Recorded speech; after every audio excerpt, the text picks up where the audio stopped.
দিয়ে আইছে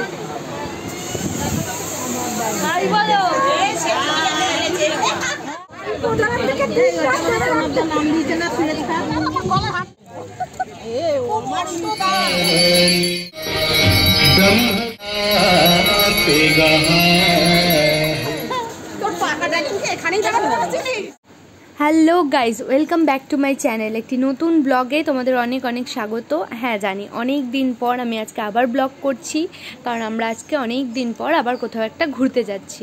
খুব আনন্দের সহিত ঘুরতে যাচ্ছি। হ্যাঁ, এর মধ্যেও আমি অনেক জায়গায় গেছি, কিন্তু সেই আনন্দটা ছিল না, তাই তোমাদের সাথে আর ব্লগ করা হয়নি। এতদিন ব্লগ আসেনি বলে তোমরা সবাই অনেক প্রশ্ন করেছো, অনেকে জিজ্ঞেস করেছো যে আমি কেমন আছি, আমার কি শরীর খারাপ নাকি, কেন ব্লগ আসছে না, আমি কি ব্লগ করা ছেড়ে দিয়েছি। না না, একদমই নয়, আমি ব্লগ করা বন্ধও করিনি, আর আমার ব্লগ আসবে এখন থেকে রেগুলার। আর কিছু সমস্যা হয়েছিল এবং সেই কারণেই আমার ব্লগ আসেনি এতদিন। যে তোমরা আমার পাশে ছিলে তার জন্য তোমাদের অনেক অনেক ধন্যবাদ। আর এবার থেকে চেষ্টা করব রেগুলার তোমাদের সাথে ব্লগ করার।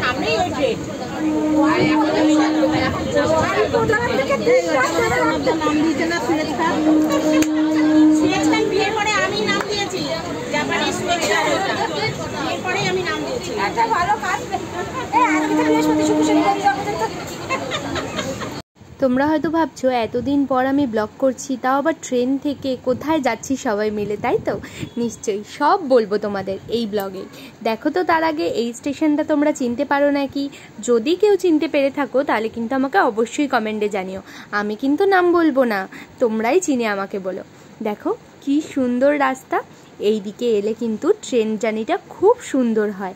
তোমরা কে কে আগে এই দিকে ট্রেন জার্নি করেছো আমায় কিন্তু অবশ্যই কমেন্টে জানিও। দেখো আমি কিন্তু জানলা দিয়ে দেখে আর মন ভরলো না বলে সোজা ট্রেনের গেটের সামনে দাঁড়িয়ে পড়লাম এই সৌন্দর্যটা দেখবো বলে। এরকম গঙ্গার পাশ দিয়ে ট্রেনে করে যাওয়া আমার খুব ভালো লাগে। এই ফুরফুরে হাওয়ায় মনটা যেন আরও সুন্দর হয়ে যায়, আরও খুশি হয়ে যায় মনটা। দেখো পড়ন্ত বিকেলের রোদটা কি সুন্দর লাগছে গঙ্গার জলের ওপর, কি সুন্দর শোভা বেড়ে যায় না গঙ্গার জলে। এই রকমই সুন্দর দৃশ্য দেখতে দেখতে আমরা কিন্তু পৌঁছে যাচ্ছি আমাদের স্টেশনের দিকে। আর দেখো সবাইকে তাই জন্য আমি বলতে শুরু করে দিয়েছি উঠে আসার জন্য একে একে, নাহলে এতজন মিলে এসেছি 12-13 জন, নামতে নামতেই তো ট্রেন ছেড়ে দেবে। তাই সবাইকে আগে থেকেই রেডি হয়ে থাকতে বললাম নামার জন্য। আর দেখো এরপর কিন্তু আমাদের স্টেশন চলে এসেছে, আর আমরা সবাই এক এক করে নেমে পড়েছি। শেফালি কাকিমা অভিদাদাকে নিয়ে ওই কম্পার্টমেন্টে উঠেছিল, কারণ আমরা সবাই লেডিসে উঠেছিলাম তো, তাই জন্য সবাই যখন এসেই পড়েছে এবার আমরা আস্তে আস্তে এগিয়ে চলি। তো দেখো গঙ্গার ঘাটটা কি সুন্দর লাগছে, তাই না? চারিদিকটা এত সুন্দর লাগছে পড়ন্ত বিকেলে যে ভাষায় প্রকাশ করা যাবে না। চারিদিকটা খুব সুন্দর লাগছে। অনেক দিন কোথাও বেড়াতে যাওয়া হয় না। আর এই দেখো ইনি কিন্তু মেন উদ্যোক্তা, আমার শিপ্রা পিসি। খুব ভালো মানুষ, আমাদের সকলকে খুব ভালোবাসে। শিপ্রা পিসির বাড়ি হলো কৃষ্ণনগরে, আর কৃষ্ণনগর থেকে যখনই আমাদের এখানে আসে তখনই কোথাও না কোথাও ঘুরতে যাওয়ার কথা বলে। আর এবারে এসেও যখন বললো চল কোথাও থেকে ঘুরে আসি, তখন আমি বললাম চলো তোমাদের একটা সুন্দর জিনিস দেখিয়ে নিয়ে আসি, বাবুঘাটের গঙ্গা আরতি। সবাই তো এক পায়ে রাজি, সবাইকে জানিয়ে দিল যে চলো কে কে যাবে গঙ্গা আরতি দেখতে। আর সবাই তখনই রাজি হয়ে গেল। এই দেখো এদিকে আছে শেঠ জেঠি, ওদিকে সীমা কাকি, ওদিকে বোমলো, ওদিকে শিপ্রা পিসি, এদিকে শেফালি কাকিমা, এদিকে মানি মা, এদিকে অনিতা কাকিমা, সবাই মিলে কিন্তু আমরা চলে গেছি। ও সঙ্গে অভিদাদা আর আমার বান্ধবীও কিন্তু ছিল, সে ক্যামেরার পেছনে থাকতেই বেশি ভালোবাসে, তাই তাকে আর দেখালাম না। যাই হোক, তো চলো সবার এখন ফটো তোলা হচ্ছে। আর দেখো গঙ্গার পাড়টা কি সুন্দর, পরন্ত বিকেলের রোদে গঙ্গার চারিদিকটা যেন ঝিলমিল করে উঠেছে। ভিডিও না করে আর পারলাম না, দেখেই যেন মনটা ভালো হয়ে যাচ্ছে। পিছনে ব্যাকগ্রাউন্ড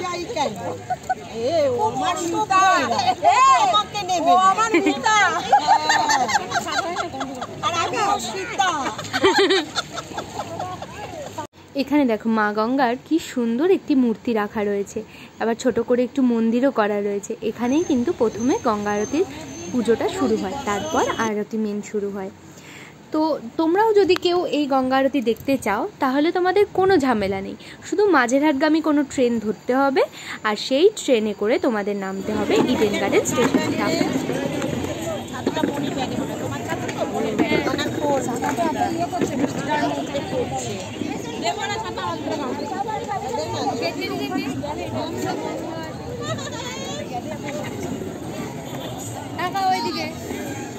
হাই করো আমার ক্যামেরায়।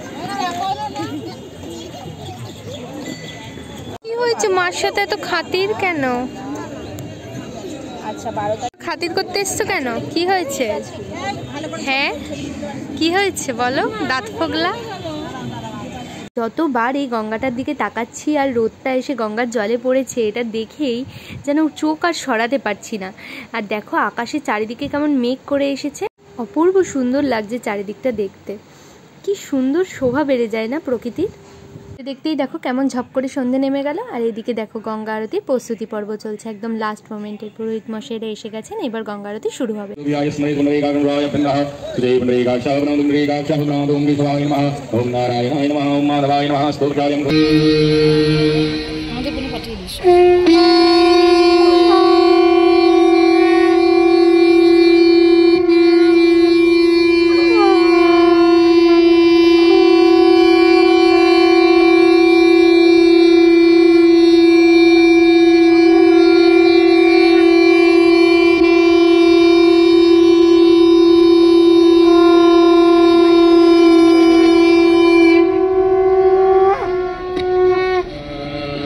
এখানে আমরা সবাই বসে পড়েছি আর ওদিকে আরতিও কিন্তু শুরু হয়ে গেছে। কত ভিড় দেখেছো? এই গঙ্গা আরতি দেখার জন্য অনেক দূর দূর থেকে মানুষ কিন্তু ছুটে আসে এই জায়গাতে গঙ্গা আরতি দেখবে বলে।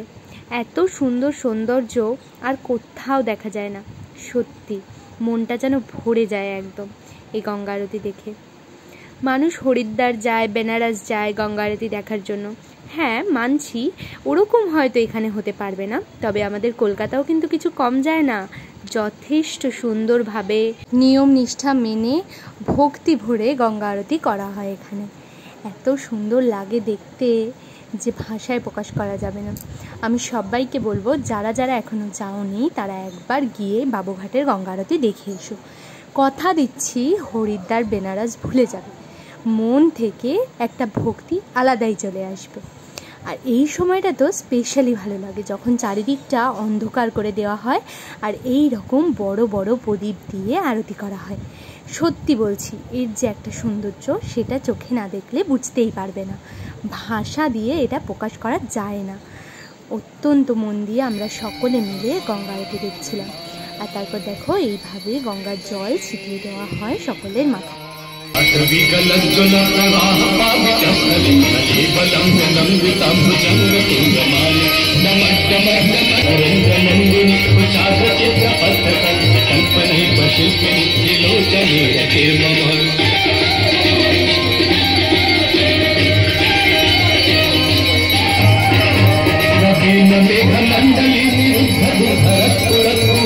সব শেষে এইভাবে চামর দিয়ে আরতি করা হয়। তো তোমাদেরকে তো আমি আগেই বললাম যে আমরা কীভাবে এই বাবুঘাটে এসেছি, তো তোমরাও কিন্তু সেভাবে চলে আসতে পারো। কেউ যদি ট্রেনে না আসতে পারো তাহলে কিন্তু বাস বা গাড়ির রুটও নিতে পারো। আমি ঠিকভাবে বাস বা গাড়ির রুটটা জানি না, তো বাবুঘাটের যে কোনো বাস ধরলেই আশা করি তোমরা এখানে চলে আসতে পারবে। তো দেখো ফাইনালি আরতি কিন্তু শেষ হয়ে গেছে আর আমরা সবাই এখন চলে যাচ্ছি আরতির প্রসাদ নিতে আর টিপ পড়তে। এখানে দেখো সবাই কিন্তু আশীর্বাদী প্রসাদ নিচ্ছে, টিপ পড়ছে আর তারপর দক্ষিণা দিচ্ছে। আর ওই যে দূরে দেখছো মানুষের ভিড়, হ্যাঁ ওখানেই রাখা রয়েছে আরতির প্রদীপগুলো। প্রদীপের তাপ নেওয়ার জন্য সব মানুষ ছুটে ছুটে যাচ্ছে ওইখানে। চলো আমরাও বা বাদ থাকি কেন, আমরাও গিয়ে একটু আরতির তাপ নিয়ে আসি।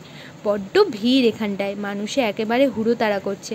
তবে ওনারা কিন্তু সবসময় বলছেন আগুন থেকে কিন্তু সাবধানে, সবাইকে সাবধানে আর সুষ্ঠুভাবে তাপ নিতে বলা হচ্ছে। এই দেখো মা আগে তাপ নিয়ে নিল, তারপর আমাকেও কিন্তু মা তাপ দিয়ে দিল আর আমিও একটুখানি তাপ নিয়ে নিলাম, মানে নিয়ে নিল। এখানে আবার সবাই তাপ নেওয়ার পরে কিন্তু দক্ষিণাও দিচ্ছে, তোমরা চাইলে তোমরাও দিতে পারো। তাপ নেওয়ার পর দক্ষিণা দেওয়া হয়ে গেলে ওই দিকে দূরে ওখানে দেখো সবাই প্রদীপ ভাসাচ্ছে, ঠিক হরিদ্বার বা বেনারসে যেমন করে প্রদীপ ভাসায় তেমন। ওই দূরে লাইটগুলো জ্বলছে নিচে দেখতে পাচ্ছ, ওটা কিন্তু আমাদের হাওড়া ব্রিজ।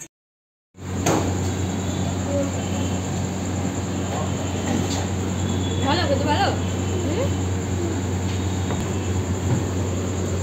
ভালো লাগছে, তাড়াতাড়ি খা নাহলে ট্রেন পাবো না। এখান থেকে নৈহাটি, রানাঘাট বা দূরে যাওয়ার ট্রেন কিন্তু সবসময় অ্যাভেলেবেল থাকে না, অনেকক্ষণ পরপর থাকে। তাই একটা ট্রেন মিস করলে কিন্তু অনেকটা দেরি হয়ে যাবে। তাই জন্য তাড়াতাড়ি সবাই টুকিটাকি খাওয়া দাওয়া করে আমরা স্টেশনে চলে এসেছি। যা সুন্দর হয়েছে, দারুণ হয়েছে।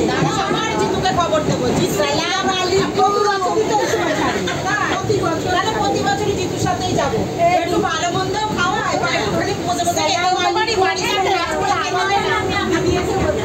এর সাথে কি আর মজা আছে? দূরে সরে যেও না, এর সাথে ভালো হবে না। এই তো দমদম এসে গেছে দেখতে দেখতে। আর দেখো ট্রেনে সবাই কত হাসি মজা গল্প করছে। দেখো পুচকিটাও কিন্তু হাত নেড়ে দিল। আর এই যে ফাইনালি আমরা চলে এসেছি আমাদের স্টেশনে। আর ওই দেখো ট্রেন থেকে কে নামলো দেখতে পেলে? কর্তামশাই।